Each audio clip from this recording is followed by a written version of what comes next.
Pour le CM numéro 13, nous avons parlé des théories de l'apprentissage moteur et nous avons plus particulièrement insisté sur les théories dites cognitivistes.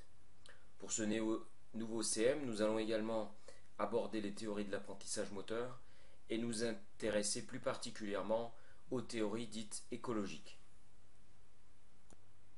En guise de rappel, on peut dire que les théories cognitivistes sont basées sur le fait qu'il existe chez l'individu un traitement central de l'information. Au contraire, les théories écologiques sont fondées sur le fait qu'il y aurait une absence de traitement central de l'information et qu'il existerait, dans certaines circonstances, un couplage plus ou moins direct entre l'individu et son environnement. Ces deux paradigmes sont à percevoir de manière complémentaire. Delinière et Nourri en 1997 précise que la pertinence des théories de l'apprentissage est essentiellement locale. Pour Ripoll en 1995, il n'existe pas de modèle unitaire des apprentissages moteurs.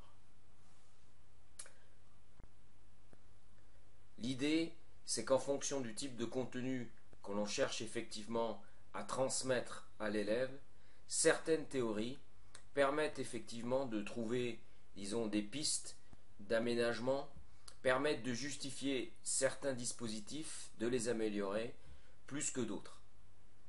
Si je cherche effectivement à faire comprendre ou à apprendre à l'élève à mieux s'informer, certaines théories sont plus à même de penser ou de justifier les dispositifs qu'on va mettre en œuvre. En aucun cas, il s'agit d'appliquer les théories, mais plutôt de les utiliser en termes de justification ou en tout cas dans une visée d'amélioration des différents dispositifs d'apprentissage mis en place. Dans cette perspective écologique, nous allons essentiellement aborder trois théories. La théorie de l'action située, la théorie de la perception directe et la théorie des systèmes dynamiques.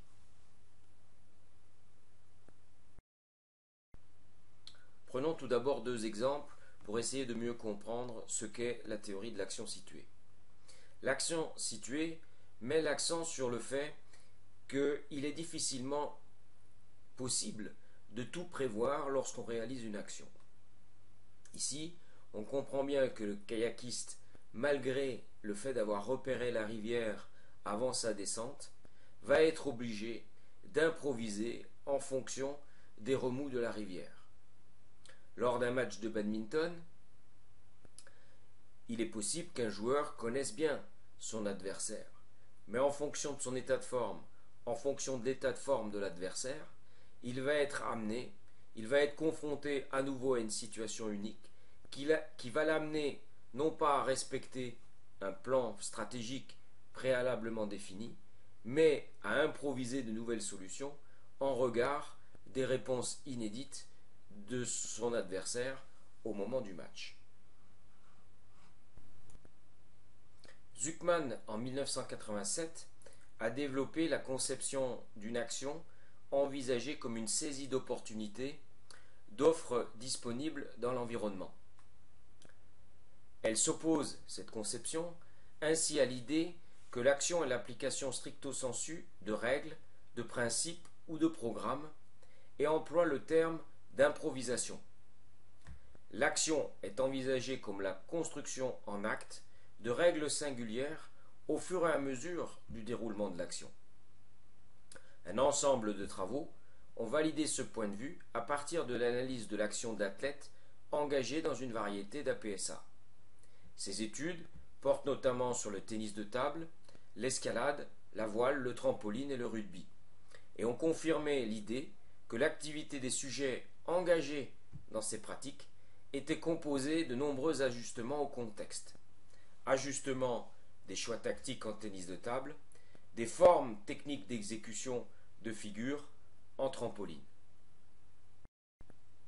Les concepts clés de la théorie de l'action située renvoient au fait que, face au caractère évolutif et peu prédictible du couple action-situation, l'individu doit effectivement improviser. On peut dire qu'il il y a codétermination de l'action et de la situation. L'action change la situation et au fur et à mesure qu'elle change, elle modifie effectivement l'action elle aussi. Et enfin, au fil du déroulement de l'action, on peut dire que une signification se crée dans l'action elle-même. Et qu'au fur et à mesure que l'individu agit, en fonction de l'orientation que prend son action, il va créer une signification particulière à la situation. Quel est le champ de pertinence ou les champs de pertinence de la théorie de l'action située? On peut dire que dans l'action située, l'expérience est première. Et l'expérience développe des connaissances particulières chez l'individu qui lui est impossible d'anticiper. Donc les aspects techniques, tactiques et stratégiques vont s'affiner au cours de l'action. On peut aussi dire que la théorie de l'action située renvoie à une certaine personnalisation des actions. Au fil des essais, les techniques, les tactiques développées vont être de plus en plus personnalisées. Au cours d'un match de badminton, par exemple, au fur et à mesure des essais, au fur et à mesure du déroulement du match, le joueur apprend de mieux en mieux à utiliser contre un adversaire identifié le smash ou une autre forme de frappe. Ce sont des éléments qu'il ne pouvait pas anticiper et qui rejaillissent de la situation de confrontation elle-même. En guise de synthèse, on peut dire que le sujet construit des connaissances au cours même de l'action. Ces connaissances peuvent renvoyer au contexte d'utilisation d'une action ou à la connaissance de l'adversaire par exemple. Ces connaissances peuvent également avoir un caractère très personnel.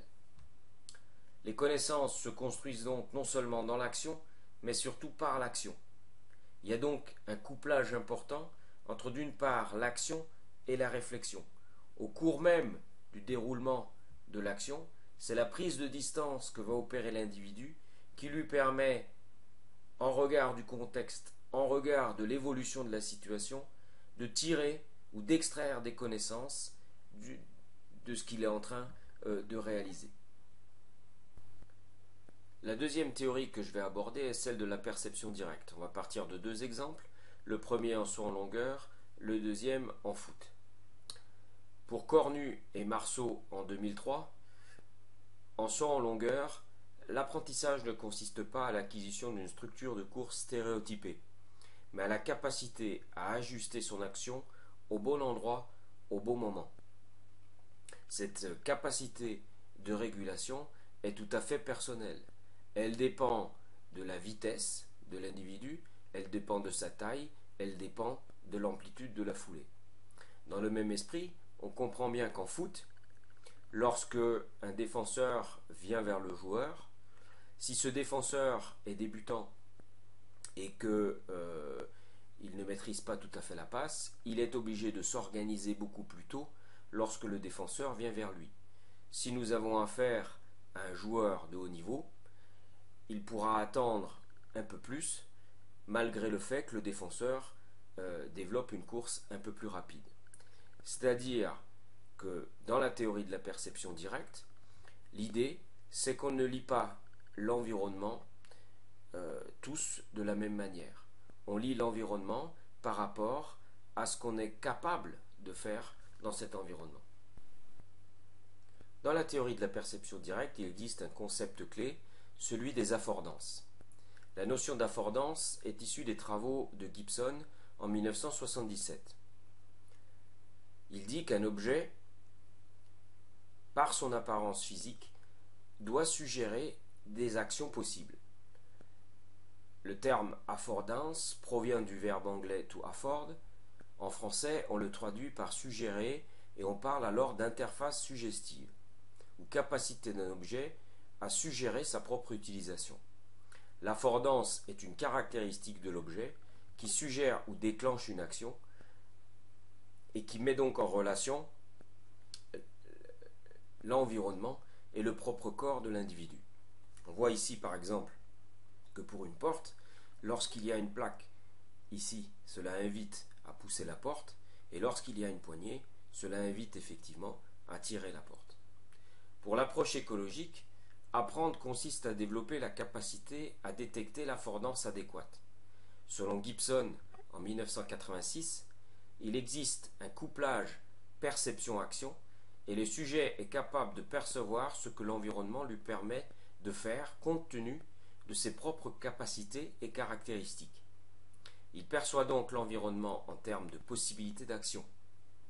Autrement dit, il ne perçoit pas la taille de l'obstacle en centimètres, mais perçoit l'affordance adéquate, c'est-à-dire qu'il perçoit le caractère franchissable de l'obstacle en fonction de ses propres capacités.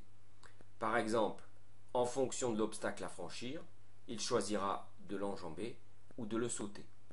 Ce qu'il apprendra n'est pas un programme moteur généralisé, mais une loi de contrôle, c'est-à-dire la correspondance entre une information et un paramètre moteur. Vous pouvez lire à ce sujet l'article de Cornu et Marceau dans la revue EPS 302 en 2003, Repenser l'EPS à partir de l'approche écologique.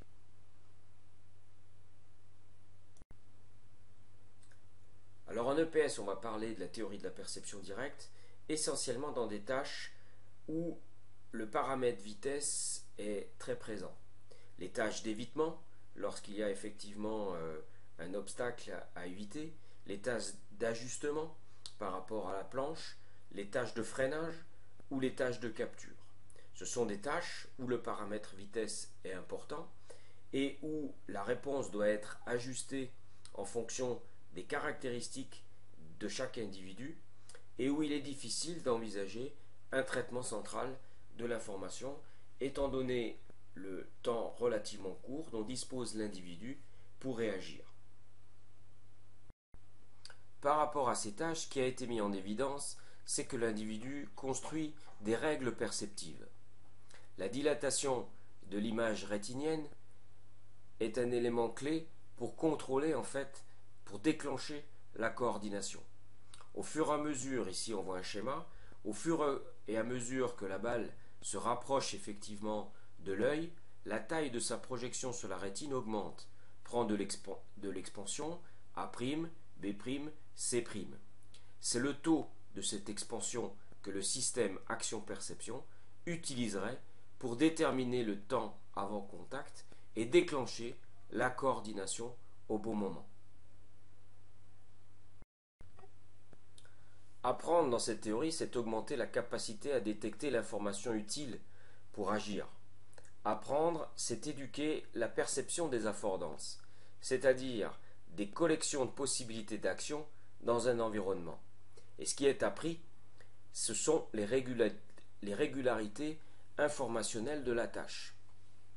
Concrètement, en éducation physique, lorsqu'on veut effectivement apprendre à réguler par rapport à une planche en saut en longueur, on va effectivement faire arriver l'individu à partir de distances différentes, avec des vitesses différentes sur la planche, pour l'habituer également et pour lui permettre de construire cette règle. Plus généralement, la notion d'affordance peut aussi être utilisée différemment en pédagogie. Une autre façon de parler du concept d'affordance consiste à le mettre en parallèle avec celui de contrainte. Dans les classes ont parfois lieu des activités qui exigent la réalisation de tâches dont les élèves ne perçoivent pas le sens, malgré les bonnes intentions qui ont mené à leur élaboration. Or, les élèves sont néanmoins contraints d'y prendre part, et dans certains cas, considérant la nature des perceptions des élèves, ces tâches savaient même être davantage une contrainte qu'une possibilité en termes d'apprentissage. Une question importante se pose. Quoi offrir de telles tâches? Mais surtout, quoi faire qui puisse contribuer à transformer ce qui est perçu de prime abord comme une contrainte en possibilité d'action féconde et naturellement engageante du point de vue des apprenants. Cela fait partie des défis du design des situations d'affordance.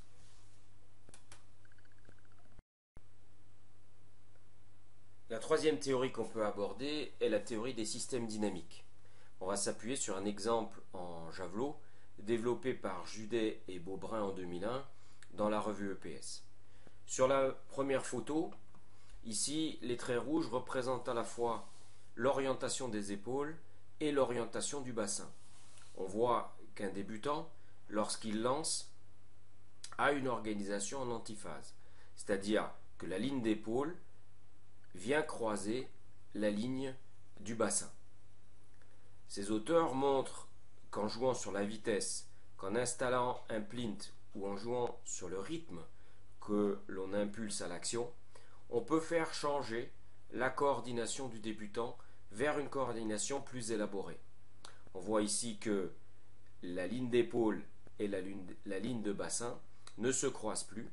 On va dire qu'ici, la ligne d'épaule et de bassin sont en antiphase et que, en jouant sur certains paramètres, on a changé la coordination et les lignes de bassin et les lignes d'épaule sont en phase dans la coordination plus élaborée. Alors quels sont les concepts qui organisent cette théorie? On va s'appuyer sur un des articles de Didier Delinière en 2004 pour aborder 4 concepts clés de cette théorie. Tout d'abord, le terme dynamique. Le terme dynamique ne renvoie pas à une acceptation mécanique, mais au fait que le comportement des systèmes étudiés évolue dans le temps. La théorie des systèmes dynamiques est un modèle formel susceptible d'être appliqué à de nombreux types et niveaux d'analyse, pour peu que les systèmes considérés soient complexes et qu'ils évoluent bien en fonction du temps. Le paramètre d'ordre, c'est une donnée quantitative macroscopique qui rend compte de la coordination. C'est-à-dire on va parler de coordination en phase ou de coordination en antiphase. L'attracteur ou la coordination spontanée, il renvoie à la coordination que le sujet réalise préférentiellement à une autre dans une tâche donnée. On va parler effectivement chez un débutant de coordination spontanée et ça renvoie souvent à une activité quotidienne, par exemple la marche ou la course. Le sujet va être attiré par cette coordination qu'il réalise de manière fréquente. Le paramètre de contrôle, enfin, c'est un paramètre de la tâche qui joue comme contrainte et favorise la mise en place de la coordination recherchée sans la spécifier. Dans l'exemple précédent, l'augmentation de la vitesse constitue un paramètre de contrôle qui va faire en sorte que la coordination va évoluer d'une coordination spontanée vers une coordination plus experte. Alors quel est le champ de pertinence de cette théorie? À partir du moment où l'on souhaite effectivement installer une nouvelle coordination, on peut se poser la question, d'une part, des relations qu'il existe entre les différents segments ou parties du corps dans la coordination experte, et on peut se poser la question comment faire passer d'une coordination novice à une coordination plus experte. Tamprado, en 2005, a étudié le service au volet. Et il a étudié l'action, si vous voulez, de la main, du coude et de l'épaule, les unes par rapport aux autres. On voit ici, par exemple, que l'ensemble des articulations fonctionne en phase. Dans la coordination experte, il en va autrement. C'est-à-dire qu'on a effectivement ici la main et l'épaule qui fonctionnent, si vous voulez, de manière en phase, mais on a surtout ici le coude qui fonctionne à un moment donné de la coordination en antiphase. Cela correspond dans le lancer de cailloux, dans le service au volet, le dégagé au badminton, à la prise d'avance du coude pour permettre d'effectuer le mouvement et d'obtenir plus d'efficacité dans cette réalisation. On voit donc qu'il y a une évolution du rapport entre les différents segments au cours même de l'apprentissage. La théorie des systèmes dynamiques se pose la question comment faire passer d'une coordination de novice à une coordination plus experte. Alors, Bernstein, en 1967, montre qu'il existe 3 étapes qui caractérisent l'acquisition d'une nouvelle coordination. Une première étape au cours de laquelle le sujet gèle un certain nombre de ses degrés de liberté, fixation articulaire d'une partie du corps ou couplage entre deux ou plusieurs degrés de liberté, pour ne conserver que quelques paramètres libres. Une seconde étape est caractérisée pour Bernstein par une libération graduelle du contrôle rigide des degrés de liberté et leur incorporation dans des structures coordinatives. Enfin, la troisième étape, au cours de laquelle cette organisation devient plus économique, notamment par une utilisation des forces passives de l'environnement vers l'efficience du geste. Ici, là, on est dans la troisième étape. C'est-à-dire que non seulement on libère les degrés de liberté, mais on joue également sur les caractéristiques élastiques du corps pour augmenter l'efficacité de l'action.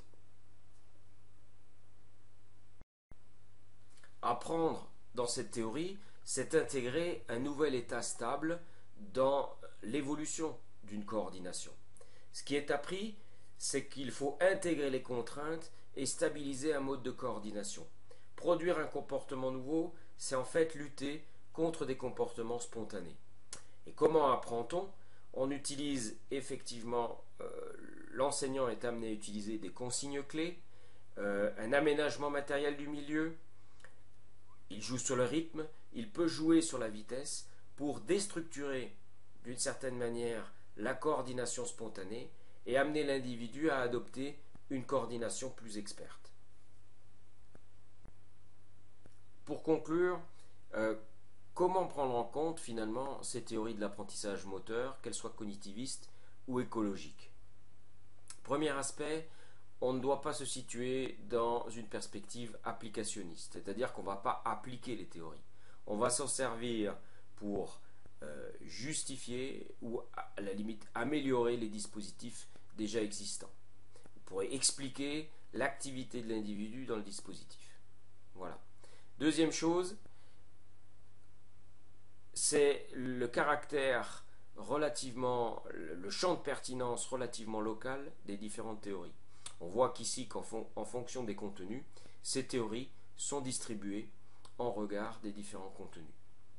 Troisième aspect, et ça c'est pas facile à prendre en compte, c'est que, vous voyez, par rapport au contenu coordonné, ici on a la théorie des aptitudes. Et par rapport au contenu s'informer, on a également la théorie des aptitudes.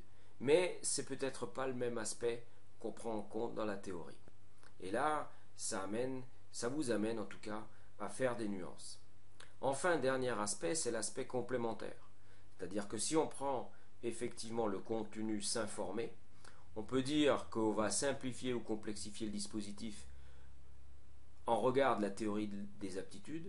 Cette simplification va laisser la possibilité à l'élève de faire émerger des règles d'action en lien avec la théorie des bases de connaissances. Et ces règles d'action, lorsqu'elles sont personnalisées, on va pouvoir faire référence à la théorie de la perception directe, voire à la théorie de l'action située. Et donc, on a bien une complémentarité au fil de l'apprentissage et au fil même de la transformation de l'individu dans l'utilisation de ces différentes théories.